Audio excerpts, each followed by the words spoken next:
Arrête-toi, juste une seconde. Avant de continuer, avant la prochaine notification, respire profondément. On t'a déjà dit que tu étais lent, que tu réfléchis trop, que tu es trop dans ta tête? Imagine cette scène.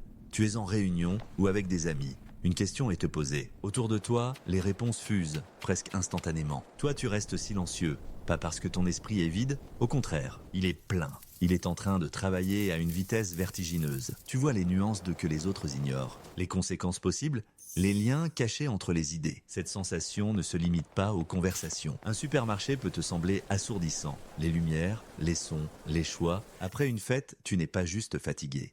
Tu es complètement vidé. Si tu te reconnais là-dedans, écoute bien. Ce n'est pas un bug, c'est une fonctionnalité. Ton cerveau n'est pas plus lent. Il est plus profond. Il est câblé pour ce que les psychologues appellent un traitement en profondeur. Imagine que la plupart des gens reçoivent des informations comme une radio AM. C'est direct, fonctionnel. Toi, tu es en qualité HD en son surround. Tu captes tout. Chaque détail, chaque ton de voix, chaque micro-expression, chaque souvenir associé. Ton cerveau ne se contente pas d'enregistrer. Il compare, analyse, connecte et synthétise. En permanence. C'est un super pouvoir, mais comme tout super pouvoir, il a un coût, l'énergie. Alors, comment vivre avec ce cerveau puissant sans s'épuiser? Il ne s'agit pas de changer qui tu es. Il s'agit d'aménager ton environnement. Voici quelques micro-actions simples, efficaces. Premièrement, le sas de décompression. Après une réunion intense, une course, un appel, ne saute pas sur la tâche suivante. Prends 5 minutes.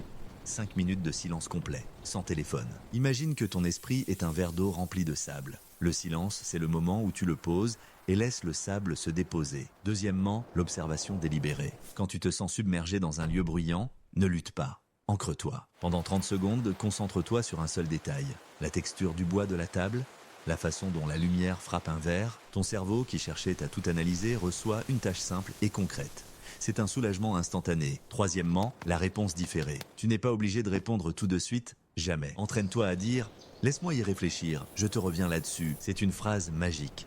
Elle te donne de l'espace. Elle communique ton sérieux. Elle remplace l'anxiété de la performance immédiate par la promesse d'une réponse de qualité. Ces actions sont des outils.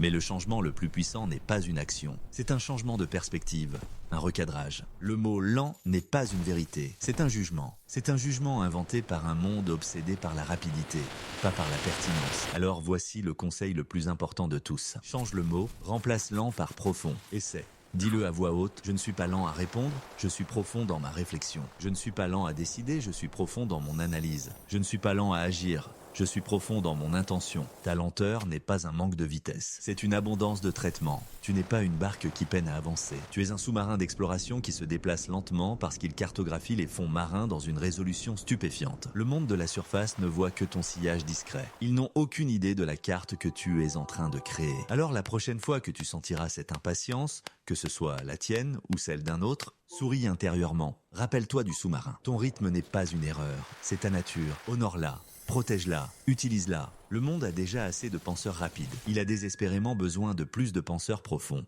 Comme toi.